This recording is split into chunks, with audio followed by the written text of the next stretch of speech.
Hello বন্ধুরা, চলে আসলাম আবার একটা ভিডিওতে। আজকে দেখাবো যে এই বাইক রয়্যাল এনফিল্ড বাইক।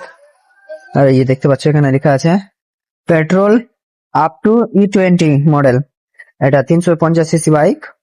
আর এই বাইকের মধ্যে এখানে দেখতে পাচ্ছ যে সাইলেন্সারে যে মালটা আছে এটা, আর এই সাইডে আছে একটা, এই যেখানে এটা, এই দুটোর কাজ কি, তো এই ভিডিওর মাধ্যমে আমি আজকে তোমাদেরকে বলবো যে এটার কাজ কি।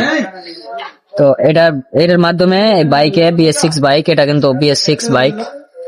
আর এই বাইক BS6 বাইক, আর এই BS6 বাইকে তোমার যে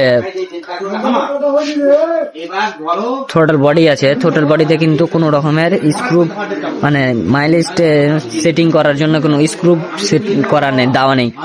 কারণ এইখানে এই বাইকে এই সেন্সারের দ্বারাই কিন্তু ECU সিগন্যাল প্রোভাইড করে যে বাইকে যে তেলটা আছে, তেলটা কতটা পরিমাণে যাচ্ছে খাচ্ছে, এই পরিমাণে কিন্তু এই ECU এই সেন্সারের মাধ্যমে এটা বলছে হয় হিটেড সেন্সার, ওটা হিটেড সেন্সার, আর এটা হলো আনহিটেড সেন্সার।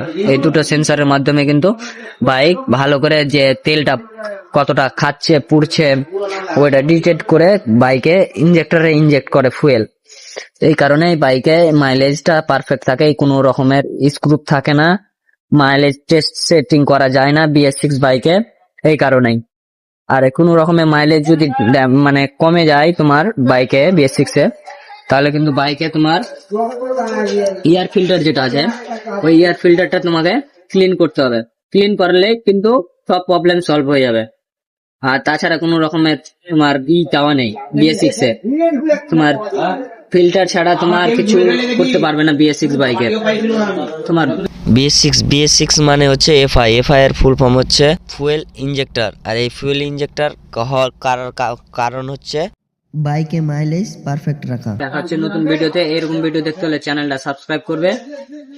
আর কিছু বলবো না, ঠিক আছে? বুঝতে পারলে আশা করছি।